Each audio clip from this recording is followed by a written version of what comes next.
Do you have a charm strategy that you use in polite company with those that hate your specific vax choice? I'm hoping to have fewer family gatherings implode, but non-engagement hasn't worked.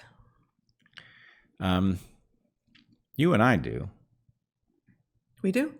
Have a strategy? Yes. What is it? We refer to ourselves as dirty and unvaccinated. And it puts the people who are quietly thinking that in an awkward position because suddenly they realize who in history they have become. Yeah, and also that they're seen. Right. For God's sake, Kat. So anyway, I mean, I would suggest something like that, right? Own it. And at the level that you can own it, then it will put others at ease that they're not quietly thinking about this thing that you know. They know they're dirty. Right. Yeah. So anyway, yeah, charm goes a long way. And say dirty and unvaccinated about yourself with a smile on your face and see if it doesn't lighten the mood. Yeah.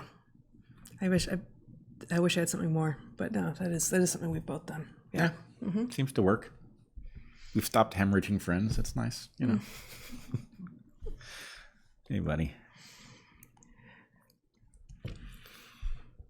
If the mRNA vax causes the body to produce spike proteins, would the body eventually interpret the protein as native and stop mitigating it? Well, that's what we have to wonder about the IgG4 result that we talked about last week, which I also talked about with Joe Rogan. This does look like an attenuation signal. And I mean, the real question is, if that's what it is, yeah. IgG4 what happens is a stand next? down signal. Yep. Yeah. So, yeah. I didn't mean to interrupt you. No, that was pretty much what I had to say. That's all you got? Yeah. Yeah, okay. Joe Rogan is a great interviewer who occasionally steamrolls his guests on a particular point. I feel like we missed a great opportunity to understand your difference in opinion on forgiveness vis-a-vis arguments surrounding vaccine uptake and reluctance. Yeah. Please re-explain your argument, and if you are able, steelman his.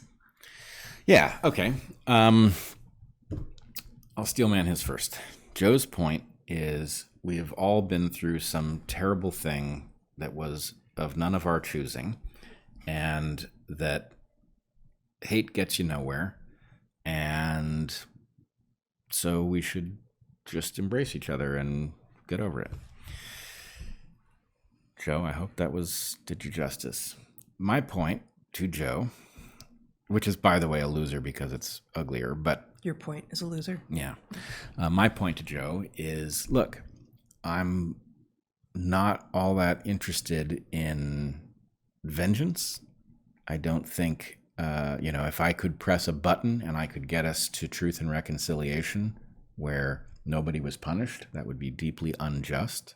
There are some people who I believe knowingly did wrong and should be punished, but I would gladly take that deal in a heartbeat because I believe the most important thing to come out of this is a complete understanding of what happened. And complete understanding of what happened not only means how did our public health authorities talk us into such dangerous stuff and continue to push in that direction once it was obvious that it was a mistake, right? That's one level. But there's also another thing, which is like interpersonally for all of us, right? Think about the person in your life who this caused the most trouble with, right? The friend you just lost and are never going to see again, whatever. What the hell happened there, right? You both need to know what happened there. What happened on their side that they couldn't understand that you were making sense? What happened on your side? You need to know. So my feeling is I'm not, even if I would be glad to see bad people punished, it doesn't get me out of bed in the morning at all. Like, not at all. However, at the point that it becomes obvious that you fucked up, you need to stop doing it. And so I do not have any forgiveness at the moment for people who are still doubling down on the stuff that's putting people in danger. And my argument is really simple. If you want to get to the world that we have to get to, the best way to do it is to leave the people who are still shooting at us with an incentive to stop. And the incentive to stop is stop doing that, own up to what you did, And then we can get past this. Until then, we're not past it, right? You're still shooting. And so my feeling is that Joe's solution, while it's definitely kinder in its own way, results in more destruction in the end. Well, and you're well aware of the distinction, but I feel like you slightly conflated not being in a forgiving mood with feeling vengeful. And those are not the same thing. I agree. You are perhaps the least vengeful person I've ever met. You don't seem to have it in you. You're not driven by that, by anger, by hatred. But that can be true, and it is true for you. At the same time as you can say, but I'm not forgiving you. You're still shooting at me. Or even, I'm not forgiving you. You were still shooting at me until yesterday, and now you're pretending it didn't happen. Yeah. And then now you're pretending it didn't happen thing. Like you and I are a little bit different here, but I get really stuck on that. You don't get to pretend that you weren't doing all of those things that you were doing. No. Yep. And that's also not, I have more vengefulness in me than you do, but I don't feel like that's a quest for vengeance either. It's a reckon. That's the word I've been using. It's a reckoning, right? That actually you're not trustworthy.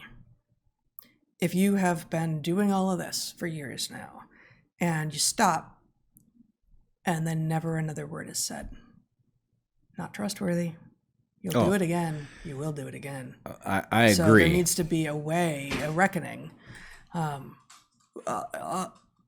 by the people who have done such, who have behaved this way, wherein they go to their own selves, their own gods, whatever it is, and achieve some sort of reconciliation so that the rest of the world, however narrow or broad that might be for them, can see, actually, there is now something in place that will help prevent that error from happening again.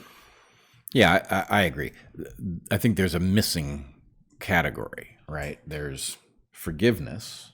I'm not going to forgive somebody if they haven't even recognized what they did, right? Yeah. But after forgiveness, do I need them punished? Not really, and I don't actually think it's all that healthy for us to be focused on punishing people. Except for the few very bad actors. Right. The few very bad actors are a real problem. Mm-hmm. At the end of this, those people and people like them need never to be given power again, period. That does not require them to be punished. I'd be happy enough for them to be punished if they did this knowingly. But the key thing from the point of view of our collective well-being at the end of this is that the hidden stuff isn't hidden anymore. Mm-hmm. Right? This is why what unfolded in South Africa unfolded that way. There was no way to put South Africa right, but there was a way to own up to what it had been. You're talking about in the 90s. Yeah. But that's where the phrase as far as I know, that's where the phrase truth and reconciliation comes from. And the point is that is an alternative to vengeance, right? So anyway, Joe and I are very close together here, except that he does not, in my opinion, the mistake that he makes is that he does not leave an incentive for people to actually face themselves in the mirror and say, I screwed up. And my feeling is that that's essential. Yeah. I hate that this is the word we use in English for this, but why would we facilitate them weaseling? Weaseling out. Yeah, you don't like that because you like weasels. I love weasels. Yeah, me too. Yeah, weasels aren't weaseling. I agree. Yeah. Yeah. It's batshit crazy is what that is. What are you doing to the bats? I know. All right.